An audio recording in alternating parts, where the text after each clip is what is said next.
నమస్తే, welcome to Aadya media. నేను మీ స్వర్ణ. ప్రస్తుతం మనతో పాటు ఉన్నారు సినీ క్రిటిక్ విజ్ఞాన్ గారు. హలో విజ్ఞాన్ గారు. అమితాబ్ బచ్చన్ గారిని అరెస్టు చేశారు అంటూ వార్తలు వస్తున్నాయి. వాస్తవం ఏంటి? అంటే మొన్న ఎప్పుడో హెల్మెట్ లేకుండా బండి మీద వెళ్ళారు అని పోలీసులు ఏదో వార్నింగ్ ఇచ్చారు. సో ఇటువంటి వార్తలు చూసాం కదా.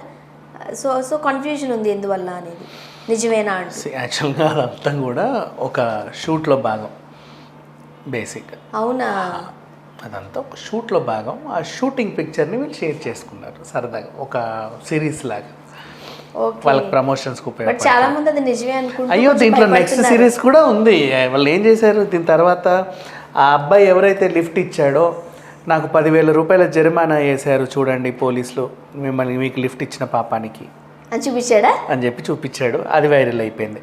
దీని తర్వాత అమితాబ్ బచ్చన్ కూడా ఫైనలీ అరెస్టెడ్ అని చెప్పేసి పోలీస్ వాహనం దగ్గర పెట్టాడు. యాక్చువల్గా వీళ్ళు ఏం చెప్పాలనుకున్నారంటే, ఒక నీతి, హెల్మెట్ లేకుండా రోడ్డు మీద వెళ్తే ఓకేనా జరిమానా విధిస్తారు, జరిమానాతో పాటు కొన్నిసార్లు అరెస్ట్ కూడా చేయొచ్చు అని ఒక నీతి చెప్పారు అంతే.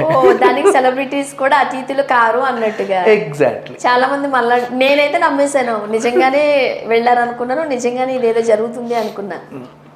ఇది బేసిక్గా జరిగింది. యాక్చువల్గా ఇదంతా ఒక యాడ్ టైప్ ఆఫ్, అంటే వాళ్ళ షూట్లో ఒక భాగం అంతే, అంత మించి ఇంకేమీ అవ్వలేదు. సో దీన్ని కెమెరాలన్నీ ఎక్కడ దాచారబ్బా? నిజంగా రోడ్డు మీద జరిగినట్టుగానే ఉంది. షూట్ కాబట్టి కదా, షూట్ కాబట్టి మనకి ఇప్పుడు మన షూట్లో భాగంగా సీసీటీవీలో రికార్డ్ అవుతుంది అంటే ఆ సీసీటీవీలానే చూపిస్తారు కదా, ఇట్లా రికార్డ్ అవుతుంది, ఆ ఫీల్ రావడానికి అని చెప్పేసి జనాలు. సో నిజంగా రోడ్డు మీద ఎవరికి తెలియకుండా కెమెరాస్ పెట్టి షూట్ చేశారు ఇదంతా. అదంతా షూట్, మొత్తం ఆ రోడ్ అంతా షూట్. అది ఇప్పుడు ఈగ సినిమా చూసావా? ట్రాఫిక్ పోలీస్ ఇట్లా అంటే వస్తాయి అన్ని. ఇప్పుడు అదంతా మన సెట్టేగా, ఇదంతా కూడా అదేనా? ఈ అబ్బాయి కదా, పక్కోళ్ళు కూడా అందరూ ఆర్టిస్టులు. ఆ పక్కన హెల్మెట్లు పెట్టుకున్న వాళ్ళందరూ కూడా ఆర్టిస్టులే, 8% అందరూ చూడాలి ఆర్టిస్టులు. ఇదంతా కూడా షూటే. అక్కడ అనుష్క శర్మ చేసింది కూడా షూటే అనమాట. సో వాళ్ళంతా అలా ప్లాన్ చేసుకున్నారు. హెల్మెట్ లేకుండా బండి మీద అంటే అర్జెన్సీ ఉంది అని చెప్పేసి వెళ్తారు. మీకు అర్జెన్సీ ఉండొచ్చు, పొరపాటున ఏమన్నా ప్రమాదం జరిగితే ఏం చేస్తారు అని చెప్పేసి అట్లుంటే మీకు జరిమానా విధిస్తారు, అలాగే జైల్లో కూడా పెడతారు. 2 ఉంటాయి.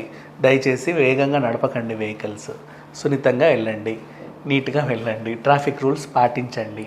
అర్జెన్సీ నీకే కాదు, రోడ్డు మీద వెళ్ళే ప్రతి ఒక్కరికి ఉంటుంది.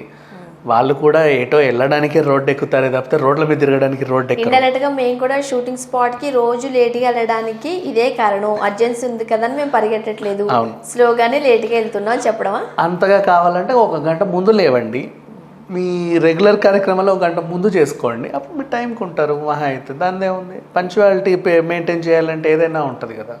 సో అలా.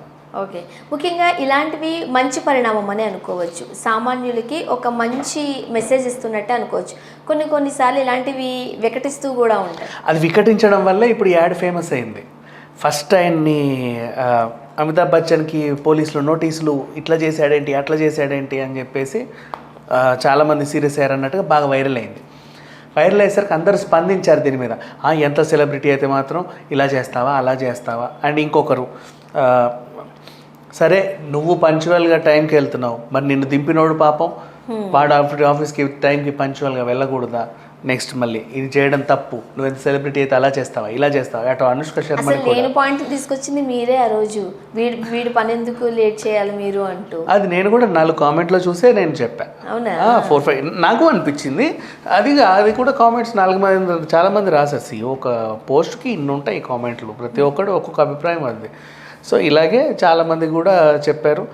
సో అట్లా వైరల్ అయిపోయింది. బాగా వైరల్ అయిన సిచ్యువేషన్కి నెక్స్ట్ ఎపిసోడ్గా ఏం చేశారంటే, ఆయన దింపిన పాపానికి నాకు బిల్లు వేసారు చూడండి అని చెప్పేసి ఈయనకి 10,000 చలాన్ని ఇచ్చినట్టుగా ఈయనది బాగా వైరల్ అవుతుండగా చాలామంది అసలు తప్పంతా ఆయన చేసి అసలు నువ్వెందుకు శిక్ష అనుభవించావు, నువ్వు ఏదో సెలబ్రిటీ అని లిఫ్ట్ ఇచ్చావు అంతే కదా, నేను కూడా అంతే చేశాను, అమితాబ్ బచ్చన్ గారు అడగడానికి నేను లిఫ్ట్ ఇచ్చాను, ఏదో సెలబ్రిటీ అని లిఫ్ట్ ఇస్తే చివరికి నన్ను ఇట్లా చేశాడు, అసలు శిక్ష పడాల్సింది ఆయనకి. బ్రో నీ తప్పేం లేదు, నువ్వు కూడా పాపం నేను నీ ప్లేస్లో నేనున్నా అలాగే చేసేవాడిని, యు ఆర్ జెన్యూన్ అని వాడికి కొంచెం మద్దతు పెరిగేసరికి లాస్ట్కి ఈయన ఆ పోలీస్ మ్యాన్ దగ్గర నిలబడి కొంచెం దిగాలుగా ఇలా ఉండి అరెస్టెడ్ అని పెట్టాడు అనమాట. ఇది ఈ కంప్లీట్ వీళ్ళు అనుకున్న ప్లాన్ యొక్క భాగంలో జరిగినటువంటి స్టోరీ. ఓకే, ముఖ్యంగా వీళ్ళంతటా వీళ్ళే అనుకుని ఈ యాడ్ లాంటిది తీసారా, లేకపోతే పోలీసులతో సంప్రదించే తీసారా, లేకపోతే ఇది కూడా ఒక పెద్ద గొడవే? లేదు, ఇదంతా వీళ్ళు పోలీసులతో సంప్రదించి తీసారా అనేది మాత్రం ఏంటంటే పోలీసు వాళ్ళే పెట్టారు వయ్యు అని చెప్పి. అంటే వీళ్ళు కావాలనే ఒకరికొకరు పరస్పరము జనాలకి ఒక అవగాహన కల్పించాలని ఇటు పోలీసులు అటు వాళ్ళు కలిసి చేసినటువంటి. ఇంకోటి చెప్పనా నీకు, హైదరాబాద్లో పోలీసులు ఏం చేశారో, RRR రిలీజ్ అయిన టైంలో కూడా ట్రాఫిక్ అదే వాళ్ళిద్దరు కలిసి బైక్ మీద ఇట్లా వెళ్తున్న ఫోటో రిలీజ్ చేశాడు ఫస్ట్ పోస్టర్. దాన్ని హైదరాబాద్ ట్రాఫిక్ పోలీస్ వాళ్ళు ఏం చేశారంటే వాళ్ళిద్దరికి హెల్మెట్లు పెట్టి హెల్మెట్ లేని ప్రయాణం ప్రమాదకరం అని చెప్పారనమాట. అంటే అప్పుడప్పుడు ఇట్లా వాడుకుంటూ ఉంటారు. మన వాళ్ళైనా సరే ఎప్పుడైనా ఇలాంటి డిజైన్ చేసేటప్పుడు వాళ్ళకు ఒక హెల్మెట్ తగిలేస్తే బాగుంటుంది. అది నేను లాస్ట్ చూసిన సినిమా ఏంటంటే the Joy land, the Pakistani cinema. అది తెలిసిన అమ్మాయి వాళ్ళ డాడీయే ప్రొడ్యూసర్. ఆ ప్రొడ్యూసర్ కూడా మనకు తెలిసిన ఆయనే. ప్రసాద్స్లో వేశారు. నేను వెళ్ళగానే ఫస్ట్ ఎంట్రన్స్లో మీరు కొడితే వస్తుంది జాయ్ ల్యాండ్ అని, పాకిస్తానీ మూవీ. దానికి చాలా అవార్డ్స్ వచ్చాయి. చిన్న సినిమా అంతే, చాలా చిన్న సినిమా, అసలు ఎవరికి తెలియని సినిమా. పోస్టర్ చూస్తేనే స్కూటీ మీద ముందు ఒక అబ్బాయి, ఆయన హెల్మెట్ పెట్టుకొని వెనకాల ఒక హిజ్రా కూర్చుంటుంది.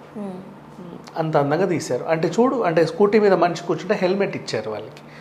సో మనం ఎప్పుడైనా సరే ఒక సినిమాలో వీళ్ళు చేసినప్పుడు, అండ్ ఇప్పుడు వచ్చిన రూల్స్ రెగ్యులేషన్స్ ప్రకారం వెనకాల కూర్చున్న వాళ్ళు కూడా హెల్మెట్ ఖచ్చితంగా పెట్టుకోవాలి. ఇద్దరికీ ఉండాలి హెల్మెట్స్. ఎవరికి లేకున్నా సరే వాళ్ళు ఫైన్లు వేస్తున్నారు, ఫోటోలు తీసి ఇంటికి పంపిస్తున్నారు.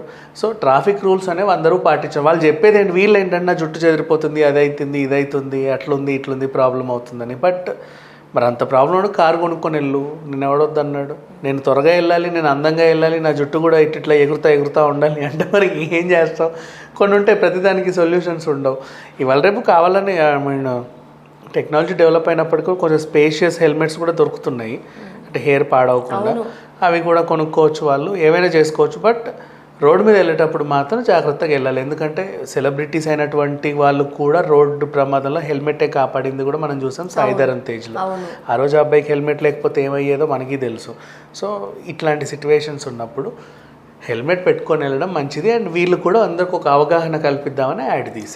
యాక్చువల్గా చెప్పాలంటే ముంబై లాంటి రోడ్ల పైన ఖచ్చితం, అంటే కొన్ని చోట్ల సేఫ్గా వెళ్తారులే, పక్కన వెళ్తారులే అని అనుకుంటాం. కానీ ముఖ్యంగా సిటీస్లో ఉన్నప్పుడు ఎవరు ఏ పక్క నుంచి వస్తారో తెలియదు, ఎవరిని రాసుకుని పోతారో తెలియదు. సో అలాంటి టైంలో ముందే ప్రమాదాన్ని ఊహించి మనం జాగ్రత్తగా ఉండాలి అని. సో ముఖ్యంగా పెద్ద పెద్ద సెలబ్రిటీస్ ఇలాంటి యాడ్స్ చేయడాన్ని ఎట్లా చూడాలి మనము? ఇదే పెద్ద సెలబ్రిటీస్ ఇలాంటి యాడ్ చేయాలి అంటే మంచిగానే చూడాలి. వై? బికాస్ అందరికీ ఒక మెసేజ్ ఇద్దామనే కదా వీళ్ళు చేసేది. వాళ్ళ కాస్ట్ తీసుకున్నారు, సంతోషం. సో సక్సెస్ అయ్యారని అనుకోవచ్చు. Thank you so much. Thank you.